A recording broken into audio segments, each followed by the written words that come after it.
السلام علیکم۔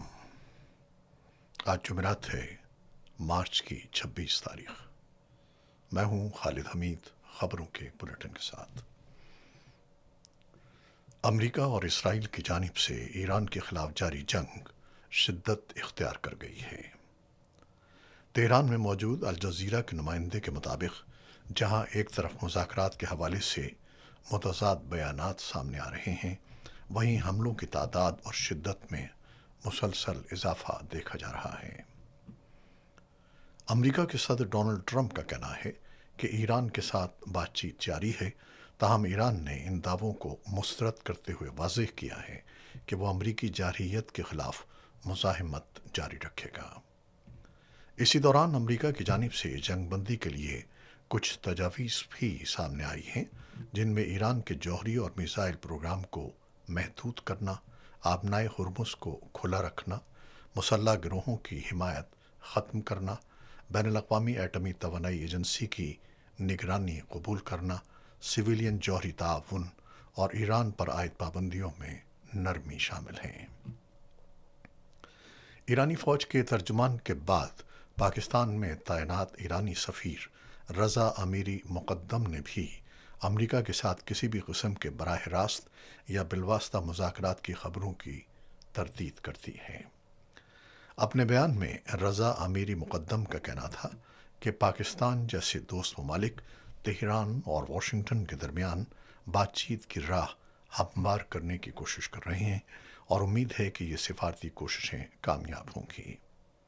انہوں نے مزید کہا کہ دوست ممالک کشیدگی کے خاتمے کے لیے دونوں فریقوں سے مسلسل رابطے میں ہیں، تاہم ان کی معلومات کے مطابق اب تک امریکہ اور ایران کے درمیان جنگ بندی کے حوالے سے کوئی براہ راست یا بالواسطہ بات چیت نہیں ہوئی ہے۔ دوسری جانب ایرانی وزارت خارجہ کے ترجمان اسماعیل بقائی نے بھی تصدیق کی ہے کہ مختلف ممالک ایران اور امریکہ کے درمیان ثالثی کی پیشکشیں کر رہے ہیں اور ایران ان پیغامات کا جواب دے رہا ہے۔ انہوں نے واضح کیا کہ ایران کا موقف بدستور یہی ہے کہ وہ اپنی دفاعی پوزیشن برقرار رکھے گا۔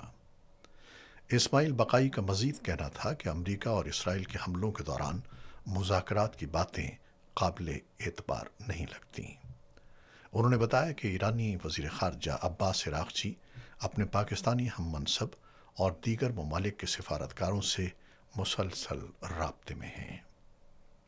یاد رہے کہ اس سے قبل ایران کی اعلیٰ مشترکہ فوجی کمان کے ترجمان بھی مذاکرات کی خبروں کو مسترد کر چکے ہیں اور ان کا کہنا تھا کہ امریکہ اپنی ممکنہ شکست کو کسی معاہدے کا نام دینے کی کوشش نہ کرے، کیونکہ خطے میں امریکی اثر و رسوخ کے آثار ختم ہوتے جا رہے ہیں۔ دوسری جانب چین نے مشرق وسطیٰ میں امن کے قیام کے لیے پاکستان کی کوششوں کی حمایت کا اعلان کیا ہے، جبکہ مصر کا کہنا ہے کہ پاکستان، ترکیہ اور دیگر علاقائی اور عالمی شراکت داروں کے ساتھ سفارتی کوششیں جاری ہیں۔ جمعرات کو ایران نے اسرائیل اور بعض خلیجی ممالک کے خلاف جوابی کارروائیاں کیں، جس سے ظاہر ہوتا ہے کہ تنازع کے خاتمے کے کوئی آثار نہیں ہیں۔ اس جنگ کے باعث عالمی سطح پر توانائی اور خوراک کی قیمتوں میں اضافہ بھی جاری ہے۔ ایرانی پاسداران انقلاب نے دعویٰ کیا ہے کہ انہوں نے ایرانی فضائی حدود میں 2 امریکی جنگی طیارے، جن میں F-18 بھی شامل ہے، مار گرائے ہیں۔ روسی میڈیا کے مطابق اس کارروائی کی ویڈیو بھی جاری کی گئی ہے۔ اس سے قبل ایک F-35 طیارے کو نشانہ بنانے اور کم از کم 16 امریکی طیاروں کو نقصان پہنچانے کی خبریں بھی سامنے آ چکی ہیں۔ ایران نے خبردار کیا ہے کہ اگر اس پر حملے جاری رہے تو آبنائے باب المندب میں بھی نیا محاذ کھولا جا سکتا ہے، جو بحیرہ احمر اور خلیج عدن کو ملانے والی ایک اہم گزرگاہ ہے۔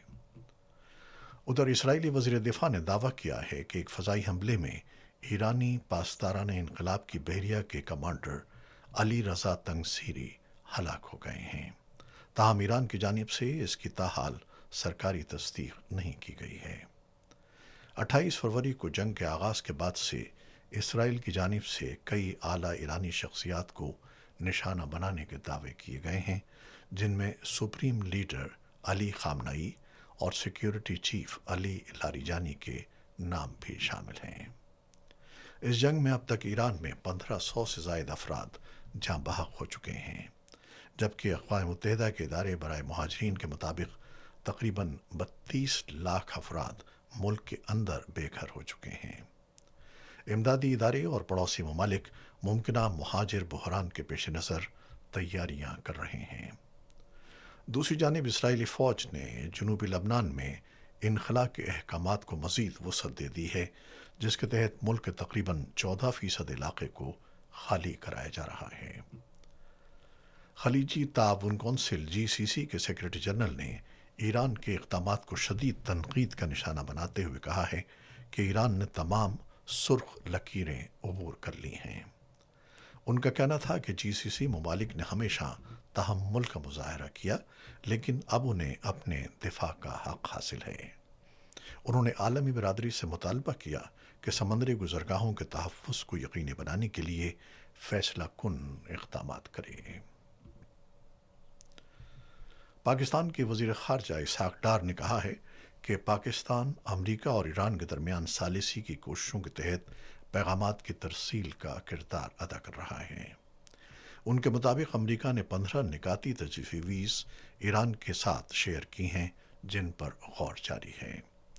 انہوں نے مزید بتایا کہ ترکی، مصر اور دیگر ممالک بھی ان سفارتی کوششوں کی حمایت کر رہے ہیں۔ دوسری جانب پاکستان کی ثالثی پیشکش پر بھارت کے وزیر خارجہ ایس جے شنکر کا بیان دونوں ممالک میں بحث کا باعث بن گیا ہے۔ بھارتی میڈیا کے مطابق انہوں نے ایک بند کمرہ اجلاس میں کہا کہ بھارت پاکستان کی طرح بروکر ملک نہیں بننا چاہتا۔ اس بیان پر رد عمل دیتے ہوئے پاکستانی دفتر خارجہ کے ترجمان نے کہا کہ ایسے بیانات غیر سفارتی اور مایوسی کی عکاسی کرتے ہیں، جبکہ پاکستان ہمیشہ سنجیدہ، باوقار اور ذمہ دار سفارتکاری پر یقین رکھتا ہے۔ ادھر بھارت میں پیٹرولیم مصنوعات کی شدید قلت کے باعث ایندھن کا بحران پیدا ہو گیا ہے۔ مختلف شہروں میں پیٹرول پمپس پر گاڑیوں کی طویل قطاریں دیکھی جا رہی ہیں، جبکہ حالات کو قابو میں رکھنے کے لیے پولیس تعینات کر دی گئی ہے۔ شہری مستقبل میں مزید قلت کے خدشے کے پیش نظر ذخیرہ اندوزی کی کوشش کر رہے ہیں، جس سے صورتحال مزید سنگین ہو گئی ہے۔ اس بحران نے معمولات زندگی کو متاثر کیا ہے اور عوام میں حکومتی معاشی پالیسیوں پر تشویش بڑھ رہی ہے۔ بنگلہ دیش میں ایک افسوسناک حادثے میں مسافروں سے بھری بس دریائے پدما میں گرنے سے کم از کم 24 افراد ہلاک ہو گئے ہیں۔ یہ واقعہ راجباری ضلع کے قریب پیش آیا، جہاں بس بے قابو ہو کر دریا میں جا گری۔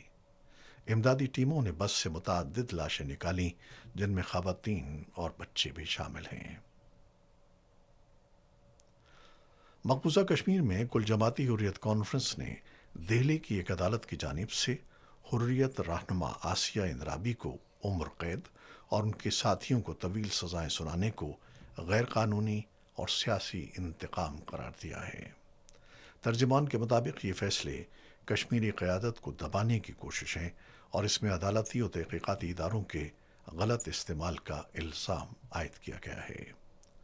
حریت رہنماؤں نے اقوام متحدہ سے بھی اس معاملے کا نوٹس لینے کا مطالبہ کیا ہے۔ پاکستان کی وزارت مذہبی امور نے حج سن 2026 کے لیے پروازوں کا شیڈیول جاری کر دیا ہے، جس کے مطابق پاکستان سے حج پروازوں کا آغاز 18 اپریل سے ہوگا۔ عازمین کو ہدایت کی گئی ہے کہ وہ اپنی پروازوں کی تفصیلات پاک حج موبائل ایپ یا وزارت کی ویب سائٹ سے حاصل کریں۔ PIA نے 6 سال کے وقفے کے بعد لندن کے لیے براہ راست پروازیں بحال کرنے کا اعلان کیا ہے۔ اسلام آباد اور لاہور سے ہفتہ وار پروازیں چلائی جائیں گی، جن کا آغاز بالترتیب 29 اور 30 مارچ سے ہوگا۔ یہ پروازیں ہیتھرو ایئرپورٹ پر اتریں گی اور اس روٹ پر بوئنگ 777 طیارے استعمال کیے جائیں گے۔ Cricket. Pakistan super league PSL کی 11ویں ایڈیشن کا آغاز آج سے ہو رہا ہے۔ افتتاحی میچ میں لاہور قلندرز اور نئی ٹیم حیدرآباد کنگز آمنے سامنے ہوں گی۔ تاہم خطے کی کشیدہ صورتحال اور توانائی بحران کے پیش نظر اس بار میچز شائقین کے بغیر کھیلے جائیں گے اور صرف ٹی وی اور آن لائن اسٹریمنگ کے ذریعے دیکھے جا سکیں گے۔ PCB حکام کے مطابق ٹورنامنٹ محدود شہروں میں منعقد ہوگا اور افتتاحی تقریب بھی منسوخ کر دی گئی ہے۔